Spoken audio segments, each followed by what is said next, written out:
Well, thank you everybody for coming today to our 75-minute event on the Canadian Women's Chamber of Commerce advocacy agenda centered around women's economic equity. Today, we will be providing or focus on providing insight into how CanWCC will be addressing the systemic barriers that hinder women and non-binary entrepreneurs from accessing capital to sustain their businesses. During this event, we will unpack the pressing issue of economic equity, exploring the challenges faced by diverse women and non-binary entrepreneurs, and proposing impactful strategies for change. We will address the intersection of gender, entrepreneurship, and access to capital, shedding light on the need for a more inclusive and supportive business environment. After a 45-minute conversation, we will wrap with 30 minutes of networking, allowing you to connect and exchange ideas and forge valuable partnerships. And this networking session will provide a place for learning about each other's work, uncovering opportunities for collaboration, and deepening the connections between our members and those people who might be new to our community. And if you are new to the community, I'd like to tell you a little bit more about the Canadian Women's Chamber of Commerce, or CanWCC, as we will call it throughout this conversation. We are the first and only Chamber of Commerce for women identified and non-binary business owners in Canada. And as a Chamber of Commerce, we represent your needs with the government, and our position and title as a chamber give us access to the people who impact change. We exist to improve the quality of life for the over 1 million entrepreneurial Canadian women through advocacy with policymakers, and we aim to build a healthier and more inclusive Canadian economy. We are here to amplify the stories and the voices of women and non-binary entrepreneurs and to fight for their economic equity. We are a nationally incorporated, not-for-profit organization dedicated to advocacy, advancement, and connection for and on behalf of our members. CanWCC membership consists of women-identified entrepreneurs and organizations that are at least 50% women-owned and led. And if you are interested in learning more about what we do, please visit us at canwcc.ca, which I will put in the chat in a little bit. My name is Jenna Clockley, and I am the Director of Membership and Community with the Canadian Women's Chamber of Commerce. My pronouns are she, her, and I welcome you today. Normally, I welcome you from the unceded and unsurrendered lands of the Anishinaabe, the Cree, the Ojibwe Cree, Dakota, and Dene peoples, and home to the Métis Nation covered in Treaty 1, colonially known as Winnipeg, Manitoba. However, today I am on the ancestral lands that the Canadian Women's Chamber of Commerce operate out of, which is the traditional territory of many nations, including the Mississaugas of the Credit, the Anishinaabe, the Chippewa, the Haudenosaunee, and the Wendat peoples, and is now home to many diverse First Nations, Inuit, and Métis people in what is colonially known as Toronto, Ontario. Please feel free to use the chat to introduce yourself, share your pronouns, your organizations, and the land that you are joining us from today in the chat. And if you need any support with the land that you're on, you can learn more about the stewardship and treaties connected to where you're situated by visiting native-land.ca. So a little bit of housekeeping before we get started. We have purposely chosen a meeting style event so you can all see each other and be active in the conversation. I will pin the people who are speaking to the top of the screen so you can see who is speaking at any time. And we have polls and other interactive tools we're using today, and I will open them and put them in the chat as you need them, just to let you know when we are launching those polls. Today's event is also recorded, and we will be sharing this recording after the event. And if you have any questions during this presentation, we're open to Q&A, so please feel free to raise your hand, put it in the chat, and we'll curate those questions for Karen and Nancy. So let's get started. I'm honored to introduce and turn the conversation over to our shift to server and VP of Advocacy and Impact, Karen Schulman Dupuis, and the founder and CEO and the principal rabble rouser here at the Canadian Women's Chamber of Commerce, Nancy Wilson. Karen, or KSD, is routinely called a force of nature. She believes that diversity and inclusion is a growth strategy and leadership competency. And KSD is an interdisciplinary senior leader that works at the intersection of strategy, operations, and marketing. She's a technologist with over 20 years of experience and has held roles with startups and enterprises from director to VP of strategy and marketing to COO. She is the principal consultant at Social Design, the recent entrepreneur in residence for the SVX Women of Ontario Social Enterprise Network, or WOSN, their GROW program, and a mentor with the Elizabeth Fry Society /RISE Canada. She has mentored startups through Techstars Toronto, Roundhouse Accelerator, and Futurepreneur Canada, and she recently graduated magna cum laude in her Master's of Arts in Leadership through Royal Roads University, where her capstone research was titled Women Disrupted, Centering Women's Voices for Social Change, which examined the question of how women aged 40 to 64 responded to having their careers disrupted and how the economic development ecosystem across all levels of government could respond to help women regain their financial stability. That is linked off Karen's bio on our website if you want to go read that. So very good. And then Nancy, I'm looking forward to introducing Nancy, who launched the Canadian Women's Chamber of Commerce in 2018 out of frustration regarding the barriers, lack of resources, and difficulty finding connection that she experienced as a business owner. And she has been working ever since to create a powerful network of women through which to drive change and create equality in Canadian business.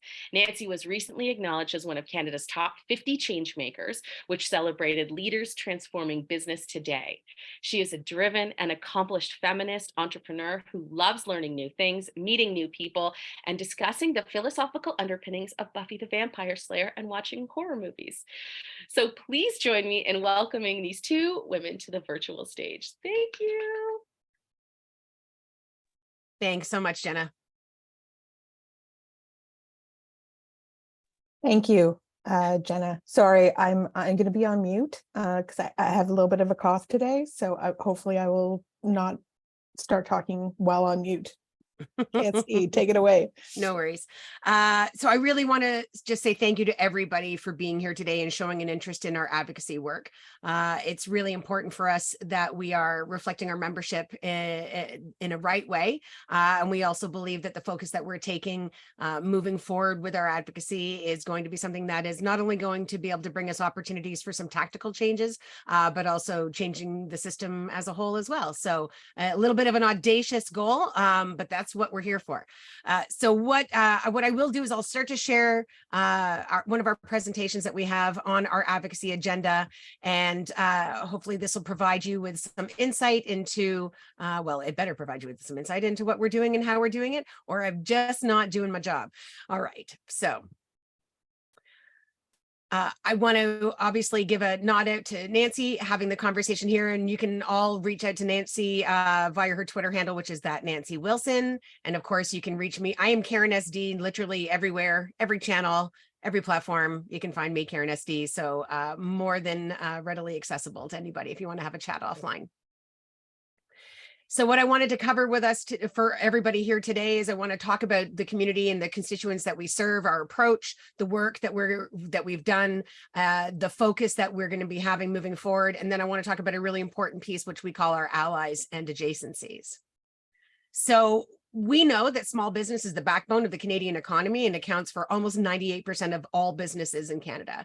There are 1.2 million plus businesses that are referred to as a small business. That's an SME business, which is really kind of a crazy characterization when you even look at that as a segment, because the businesses are recognized from 1 to 499 people. And anybody who's been in work for any amount of time knows that a 1-person business versus a 5-person business versus a 25-person business or a 250 plus person business are incredibly different organizations.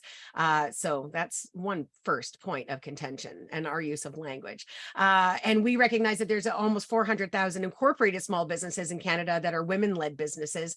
But even really importantly, it doesn't often get actually shared about from a data perspective or a profile perspective, is that there are over 1 million self-employed women in Canada.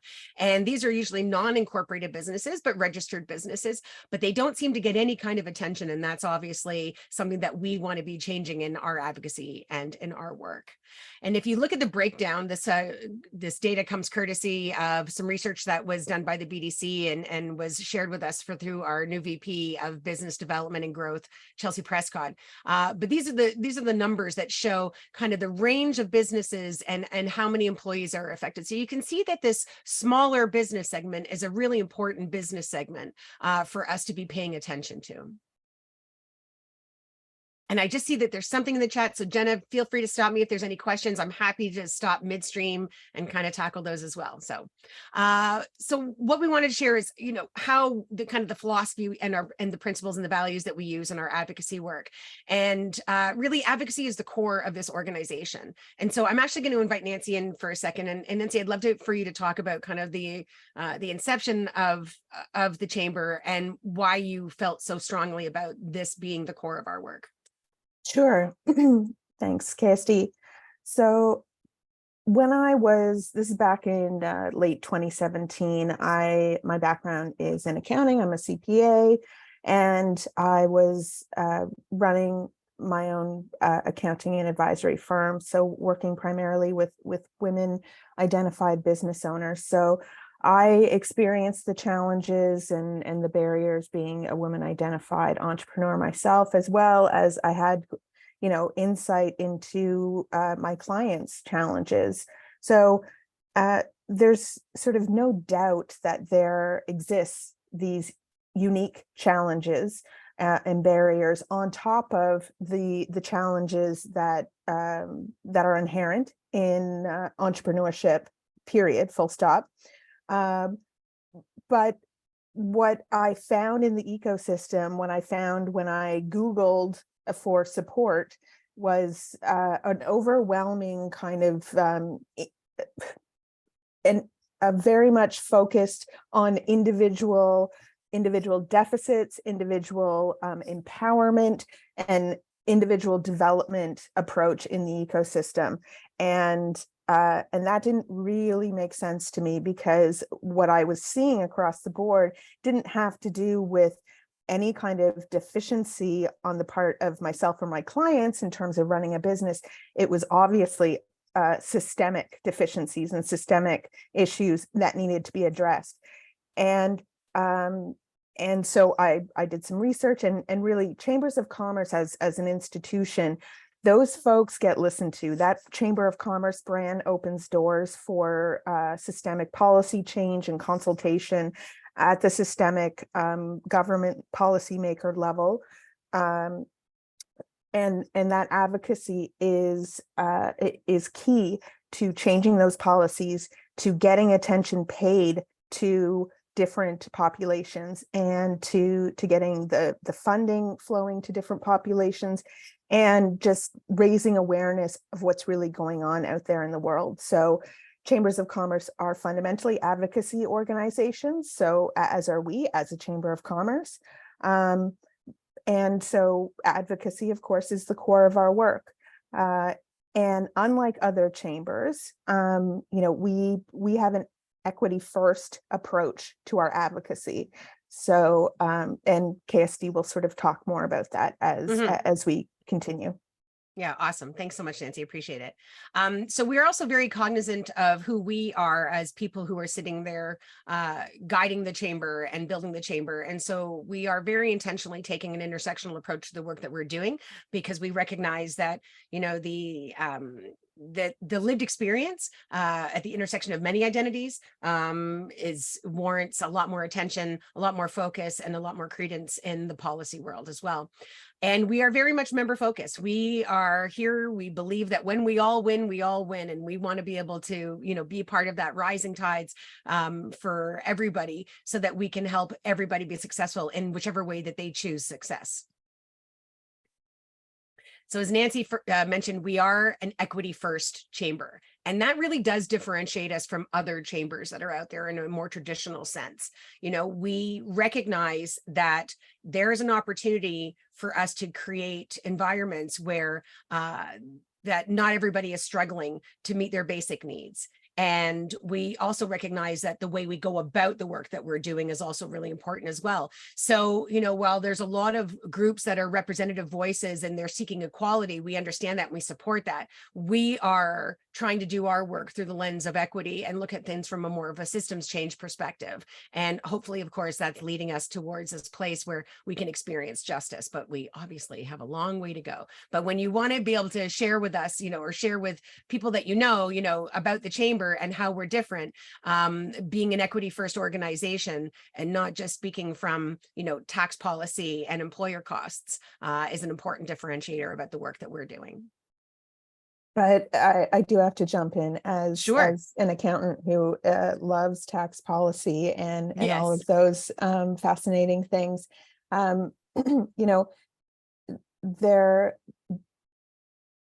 There are different conversations to be had about the same issues that have always been talked about, or Absolutely. discussions that the traditional chambers of commerce have are presented in a way where employers are very much pitted against employees, and to take a penny away from an employer and give it to an employee is sort of the only way that the world works. And that's simply not the case. So reframing those discussions, expanding definitions, just sort of having those discussions in a way that recognizes larger systems and different ways of appreciating how the world works is also a way that we approach these issues that other chambers of commerce are talking about every day as well. I appreciate you elaborating on that, and it's a really important insight into how we are reframing and readdressing these kinds of everyday questions from a different lens. And for us, that lens is economic equity, and we believe that economic equity is a human right. So you're going to see this kind of narrative coming a lot from us and all of our communications. And we really just want to be working toward that goal in many ways, and we're working on some projects that we'll share some updates on towards the end of the presentation as well, just to give people some insight in how we're doing that work. So the work that we've done so far, so Nancy was really carrying so much on her own shoulders before the team has expanded. And we've grown about 100% in the last year, which is a really significant amount of growth for an organization that's doing this kind of work. And that really is because Nancy is a magician when it comes to writing grants and getting sources of funding in place. And so we're looking at obviously building on that success and continuing to do our work. So the work that's been done to date has been Nancy predominantly has shown up for in submitting pre-budget submissions and sitting on ministerial committees at the provincial and at the federal level. We've done research that's been referenced many times in mainstream media and other academic journals. Most notably are Falling Through the Cracks: Women and Minority Business Founders Hit Harder by Economic Impact of COVID-19. That was released 2020, I think it was the year. So of course, as being a member focus group, we really focus in on our members and highlight our members wherever we possibly can. We love to get to know our members better. So Jenna, of course, is your point of contact from a membership perspective, but we also want to be able to know who you are better so that we can provide opportunities for you. So when we find a speaking opportunity, or we find a roundtable opportunity, or a place where your voice can be heard, that's where we hope to really be centering the voices of our membership and centering the voices of women, so that we can actually bring some life to these stories and showcase just the actual tangible impact of policy decisions to all those different layers of government. And we're really proud of what we launched this last year, which is we are the only chamber in Canada that has an equity pricing model. And we thought it was a really important piece for us to be able to bring forward, because we didn't want to be an organization that really just benefits from the system as it stands. We wanted to be an organization that doesn't perpetuate the systemic barriers for women to participate in these kinds of environments. So we have a pay what you can model and a pay it forward model, which we really are super proud of. And so if anybody wants to join this chamber as a business member, we have hopefully created an environment where they can do that.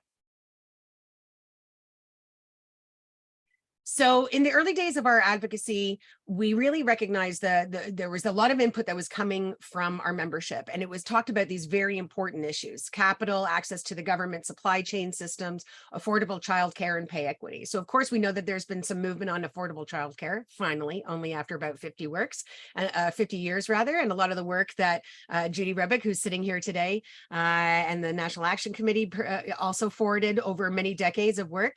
But what we also recognized is that as a small group, with limited resources and constraints ourselves, we had to be able to really focus in our advocacy on where we felt that our experience, our expertise, our knowledge, our professional experience really allows us to all show up. So we got very clear in the last, 6 to 9 months. And so we are really honing all of our focus in on the issue of access to capital. And so it doesn't matter if we're talking about kind of traditional banks or VC or angel or other, unique models of finances. We want to be able to focus in on this issue of access to capital. And we think that there's 3 really important conversations going on around these issues. And so the first one is we want to get your input in. So Jenna, this would be a great time for us to launch our first poll.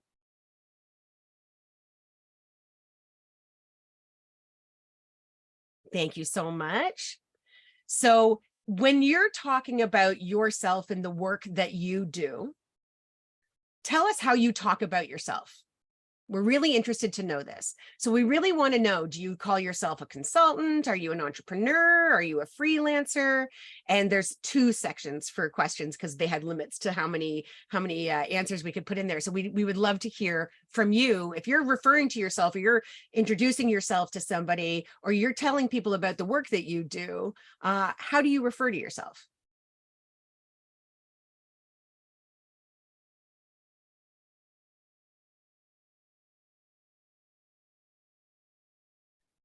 Everyone should have it up on their screen. I'm just seeing them come in right now. We've Yeah, got no worries. 6 out of 10. We've got 6 people saying they work for themselves. 7 say they call themselves self-employed. These numbers are changing every minute. Entrepreneur. All good. All good. Yeah. I Yeah, love it. Alexandra, we'll keep the data and I'm going to share the results with you as well. Yeah, absolutely.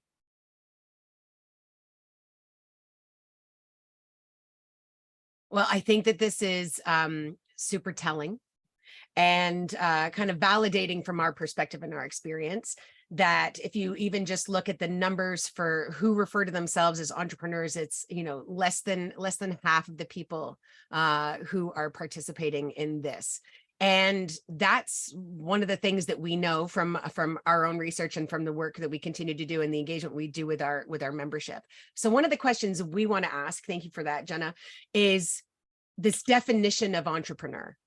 And how is the word used both by ourselves and those who fall into all of those different categories, self-employed, consultant, small business owner? How is the word used by ourselves? And how is the word, more really importantly, used by government? Because we have a working theory. So the working theory is really that the innovation agenda that really focuses on a lot of investment, creating super clusters, creating even the Women's Entrepreneurship Strategy Fund that we've been granted funding through, and other programs. Startups and incubators and accelerators. And I'm sure no matter where we are from across the country, we all know that there's an ecosystem that exists under that kind of system. And when we look at the language, language is an on-ramp and language gives you access. And if you can't speak the language, then you don't even know you're being spoken about, then that's obviously a problem. So one of the questions that we want to look at is we want to look at how is the word entrepreneur used by people as well as by government. We want to look at it across, we want to look at it across the provincial lens as well as a federal lens, because we do believe that there are barriers to accessing an ecosystem and to knowledge and to resources if you're not speaking a particular language. And for the many, many women, so I'll reference my own research that I did in my master's that a few years ago that Jenna had mentioned at the top of the show, is when I looked at women who are 40 to 64 and how they're disrupted from their careers and how 80% of the women that I interviewed turned to entrepreneurship out of necessity, not out of desire. They did it because they couldn't find a job. So they turned to entrepreneurship out of necessity. And 100% of the women that I interviewed did not call themselves entrepreneurs. And so that was always kind of like a really interesting data point for me that I've been exploring. And the more that I've been exploring it, the more I see that this is a really prevalent experience for a lot of women who are either new to this kind of experience or who have been in it for years. And that's just a word that doesn't fit, or culturally, the word doesn't fit because it doesn't resonate with them for a lot of reasons. So this is something that we're exploring within our work in CanWCC, as well as through one of our projects, which I'll mention a little later as well. So that question leads to another question, which is, if you don't speak the language, then how do you access that ecosystem? And as I've said, we believe that the innovation agenda takes up all the air in the room. So if you've got 1 million self-employed women who are employers, we can test they are employers of one. And if you are not counting them as important businesses in your data, in your investment, in enabling with resources and whatnot, then you are missing an entire segment. You know, we have so much research that talks about the multiplier effect when you actually invest in women and what that means to their families and their communities. So, you know, beyond a moral issue, which we believe is giving people, you know, the resources so that they can realize their own autonomy and economic equity, there is absolutely also an economic issue here and an argument to be made. So when we want to be able to look at how do people access this ecosystem and how can we also help to intersect with this existing ecosystem so that women, when they do decide to walk into that environment, they actually feel better prepared, less infantilized, and we provide them more opportunities to be successful in that space as well. And that, of course, leads us to the really important question of sources of capital. So not only are we talking about the bias that exists in VC, which is venture capital, or angel environments, we're talking about the bias that exists when you're talking to your bank manager and just how women are supposed to go and access loans. Women hold an exorbitant amount of debt, way more than men. And the terms that we're given are definitely not beneficial to us. We have less pay, we have higher debt, and we have more interest that we have to pay on that debt. And that is something that we absolutely intend on focusing and tackling, including perhaps doing a call to action and seeing if the major banks would actually provide us with disaggregated data on their loan practices and look at the numbers where we look at how differently women and men are treated. So that's one of those things that we'll be working towards.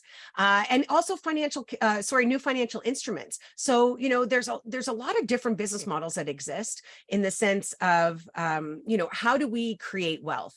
And we don't believe that there's just one model that exists. And we also don't believe that there's just one way to move forward. And we also don't believe that women have to be this moral authority in the world, that the only valuable enterprise for people to invest is if a woman is running a social enterprise. We believe in that environment. We support that environment. We think that's an extraordinary place to be. But we also just want to stop women being so, you know, patronized and condescended to. And we really just want people to get out of the way. So if that comes down to us creating and helping to design new financial instruments so that women can realize that wealth for themselves, that's the way that we want to go.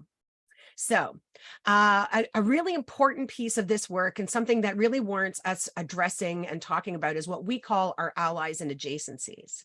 And so what we mean by this is that we recognize that this issue of economic equity touches on so many different issues, but we also recognize that we're not the experts in those places. This is why we've moved away from specifically having a position or advocating, not having a position, we certainly have positions, but advocating on affordable childcare or on pay equity. These are all really important issues, but we also recognize that there are people that we already work with, have relationships with, and are deepening our relationships with that are better situated and have the expertise to talk about these issues, especially when we're talking about representative groups. We are not the group to talk about the Black experience or the queer experience, but we want to be able to amplify the groups and amplify the experts that have deep domain knowledge and have been doing this work for probably a long longer than we have as an organization as well. So when we talk about allies and adjacencies, it talks about all of these issues: poverty, healthcare, housing, reproductive rights, environmental inequalities, workplace diversity and inclusion. So we recognize that this is not just a once and done or a little siloed segment. We're choosing to focus in on one very specific part of this system in our advocacy, and we really hope that you'll join us in that. So I want to thank you for your time. I hope that gives you some insights into how we're going to be addressing these kinds of questions. And I'd be remiss if I don't give a shout out to some of the resources that we use to provide this, because we, as a feminist and equity seeking organization, we want to be able to bring attention to the people who are help us make what we bring forward, and be transparent in that sense. And of course, we really do hope that you would join us in this work by being a member, by amplifying our work, and by holding us to account and asking us questions so that we can explore these questions really in a more deeper and meaningful way. Thank you.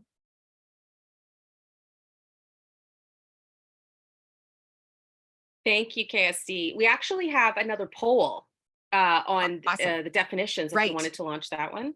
Yeah, sure. Okay, I'm going to launch that one right now. Thank It should you. be popping up for everybody. Awesome.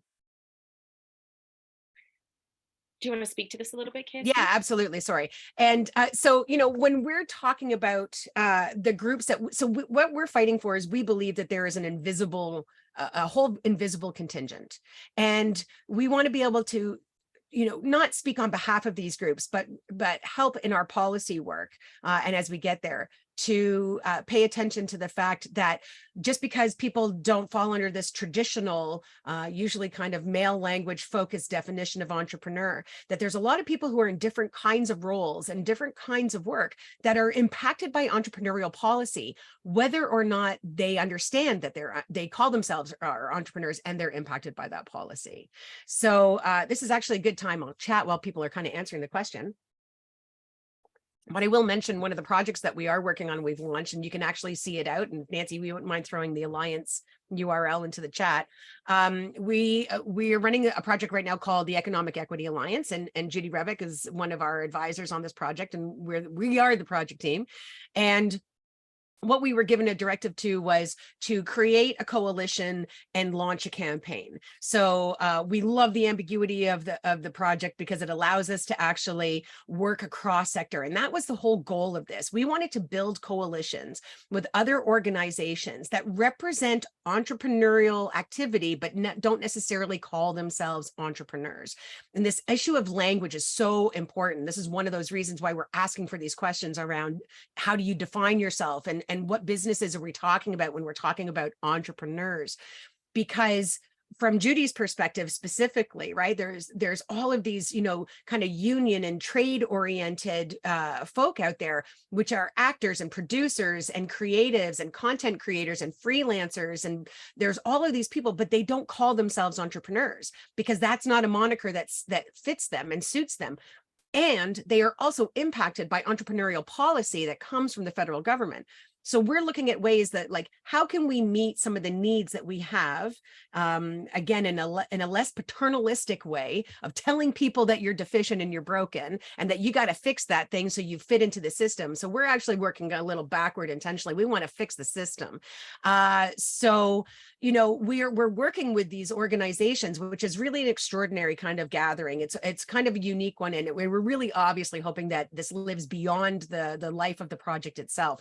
But I'll mention who some of the organizations are if you haven't jumped onto the website just to see now. We're working with YWCA Canada. We're working with Up With Women, the National Collective of Women in Business, the Innovation and Entrepreneurship Foundation, the Canadian Labour Council, the Canadian Rural Revitalization Foundation, the Canadian Freelance Union, Lisbeth Media, the Black Professional Business Association, and RISE. And the Women Entrepreneurs of Saskatchewan, as well as working with other groups as advisors as well. So we really are trying to, like, plant the seeds so that we can actually build a coalition that can respond to the concerns from an equity perspective, much in the same way that, you know, traditional chambers and trade associations gather and advocate for things with their particular lens. So that's one of the pieces that we're doing.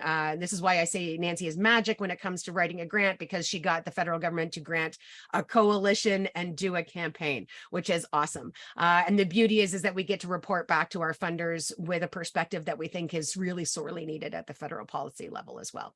And I'll just take one last second. Sorry, go ahead, Nancy. No, finish what you're saying, and then I'll say what I wanted to say. Sure, no worries. I just wanted to also mention the Flip the Script project, and, you know, we'll love your support on this project as we go public with it. So sorry, Canadian Labour Congress. Thank you very much, Judy. And that is Flip the Script. We've just launched this project, so right now it's still not public in the sense that we're not public facing. But what we're doing is we recognize we're building off of some research that we know that says that when women are put into funding situations, most traditionally in a VC or an angel environment, what ends up happening is these women who are pitching their businesses get asked negative questions, preventative questions. You know, how are you going to overcome this? We all know that they get asked, how are you going to manage a family with running a business, right? Those kinds of questions, where men are asked these very aspirational and optimistic kinds of questions.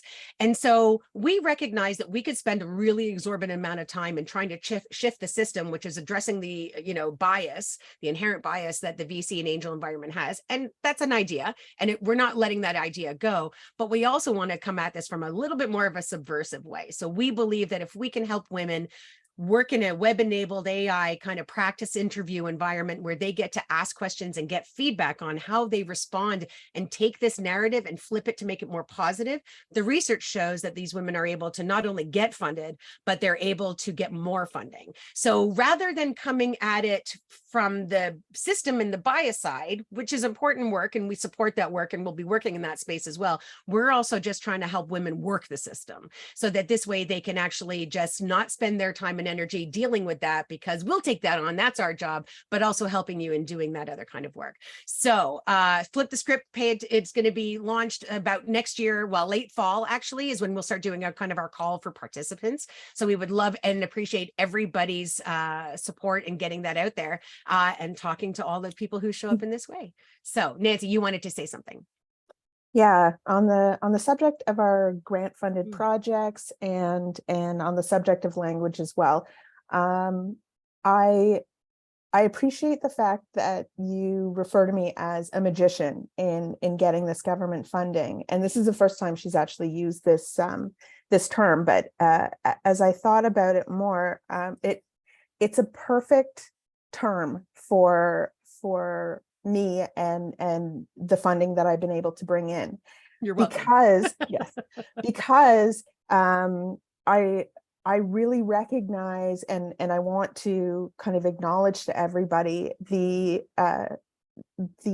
privilege that I bring into the grant application, writing and researching, you know, process, right? I have a bag of tricks, you know, to go along with the magician idea, and Jenna knows magicians very well. I hope I'm not overstepping by saying that she was raised by a professional magician.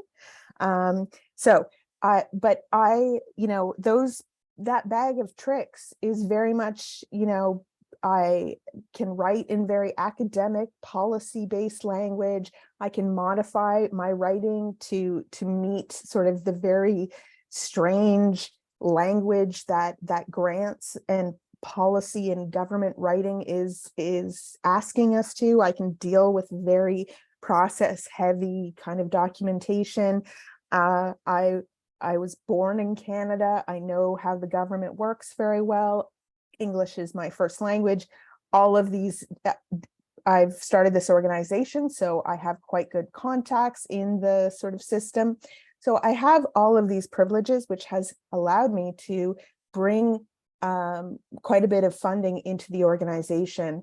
And I recognize that, because one of the things that the team talks about, and I think one of the things that we're hoping for in a longer term sort of strategy way, is really looking at you know, how that grant system works, and that is part of access to capital, you know, because if the government is keen on funding women, and they seem like they are, then I would argue that they really need to work on their I guess maybe bedside manner, or certainly the way that they offer tools for women to actually access that funding, because you know, everything is so top down and very confusing as it is. That's worked for me, and it's worked for the organization because I started it, but I know that it really doesn't work for so many people. And a lot of great organizations that serve amazing people have not been as lucky, as privileged as we are.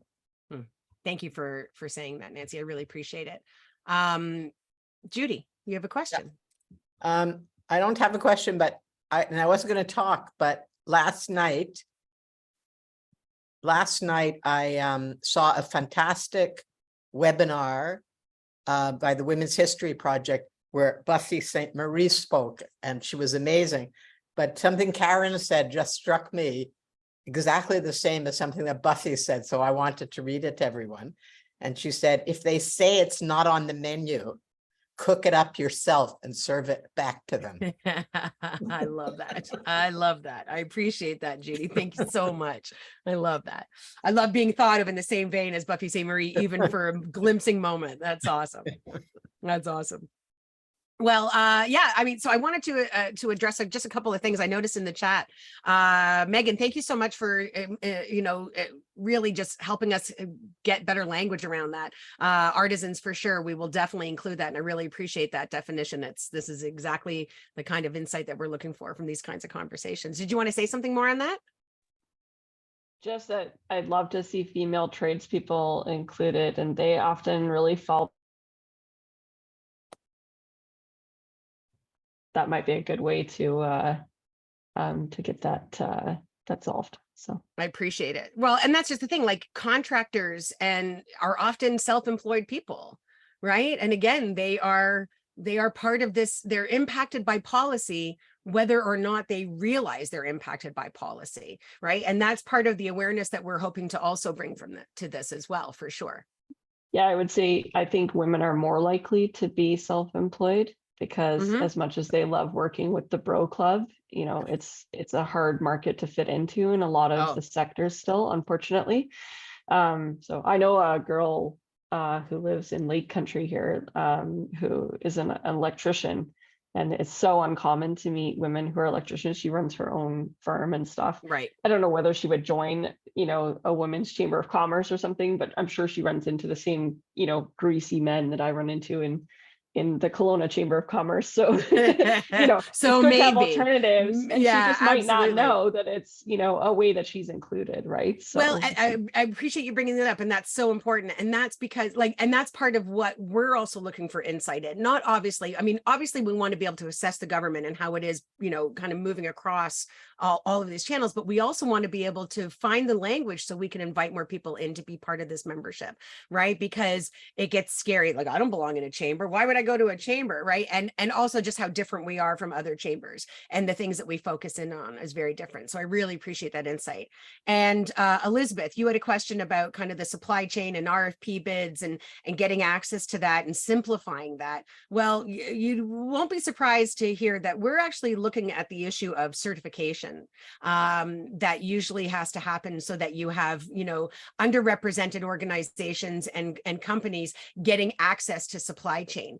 And for us, the collective us, I speak as the collective us, to be forced to get certified. So to pay the money and do the work to get certified so that we can get access to that supply chain doesn't seem like a really sensible approach. It feels us another barrier, another layer of that creates a barrier for people to be able to access these kinds of opportunities. So we are certainly looking at the issue of certification. We're certainly looking at disrupting that and advocating for changes in that space.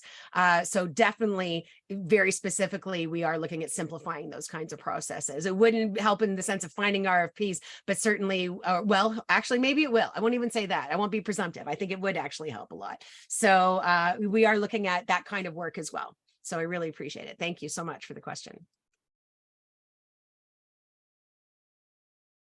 Just catching up. That's it. Okay. So I just want to check where we are in our timing, Jenna. We're practically perfectly on time. Look at that. That rarely happens, folks. I'm usually a lot more verbose. So thanks for holding me to it. It's all good. Yeah, anybody have any other questions about, our advocacy, what we're doing? You want to speak to Nancy or KSD, you've got them right here. And I would just want to give you an opportunity, like come off mute if you want to speak, raise your hand. Otherwise, we'll go into networking. And if you are planning to stay for networking, just raise your virtual hand so I know that it's there. If you can do that. Or chat me, let me know. Okay, yeah, perfect, Awesome, perfect, awesome. perfect. Loving it. Okay, I'm going to stop the recording then. So if there's no more questions, these are virtual hands being raised for networking. And I just want to thank KSD and Nancy and the chamber here. I'm so proud to work here because of this incredible work that we're doing for women entrepreneurs. And as Nancy mentioned, my father was a magician. However, my mom's been an entrepreneur and I'm a third generation entrepreneur myself. So this work is very dear to my heart. And I'm just thrilled that these are the conversations that I get to have in this environment. So thank you everyone for being here and being part of that. And we'll share the recording after.